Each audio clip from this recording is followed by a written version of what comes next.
윤석열 대통령이 새 대통령 비서실장에 국민의힘 정진석 의원을 낙점했습니다. 윤 대통령이 직접 브리핑을 열고 인선을 발표했는데요. 네, 앞으로의 국정 운영 방향에 대해서는 국민에게 더 다가가 소통하고 야당과의 관계에서도 소통에 주력하겠다고 강조했습니다.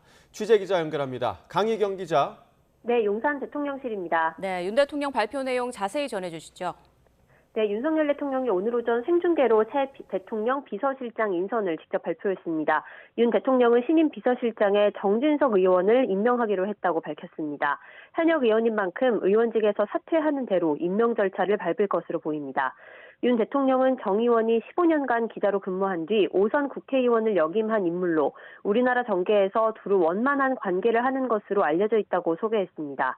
그러면서 앞으로 모든 분야에서 원활히 소통하며 직무를 잘 수행할 것으로 기대된다고 말했습니다. 윤 대통령 발언 들어보겠습니다. 또 내각, 당, 또 야당, 또 우리 언론과 시민사회 이런 모든 부분에 원만한 소통을 하면서 직무를 잘 아주 수행해 주실 것으로 저는 기대하고 있습니다. 정진석 의원은 여소야대 전국에서 난맥이 예상되는 가운데 윤석열 정부와 대통령을 돕는 게 자신의 책임이라고 느꼈다고 소감을 밝혔습니다. 이어 윤 대통령이 더 소통하고 통합의 정치를 이끄는 과정에서 잘 보좌하겠다며 오직 국민의 눈높이에서 윤 대통령에게도 객관적인 관점에서 말하도록 노력하겠다고 강조했습니다. 네, 윤 대통령이 또 앞으로의 국정 운영, 또 소통 방식에 대해서도 입장을 밝혔죠. 네, 윤 대통령은 인선 발표에 이어 질의응답 시간을 가졌습니다.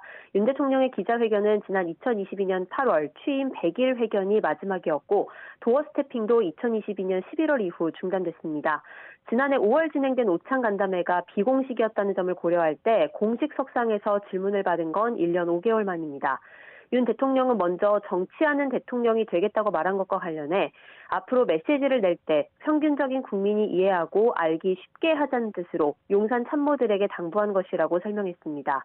또 국정 운영이나 소통 방식을 어떻게 바꿀지에 대해서는 지난 2년 동안 중요한 국정과제를 정책으로 설계하고 집행하는 쪽에 업무 중심이 가 있었다면 앞으로는 국민에게 더 다가가 설득하고 소통하고 정책 추진을 위해 야당과의 관계 개선에도 노력하겠다고 강조했습니다. 윤 대통령 발언 들어보겠습니다.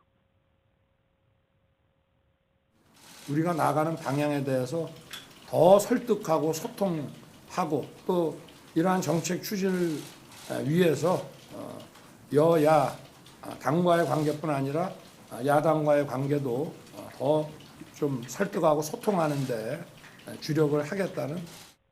윤 대통령은 이 대표를 용산으로 초청했기 때문에 하고 싶은 말을 하기보다 이 대표의 얘기를 더 많이 들어보려고 한다고 밝혔는데요.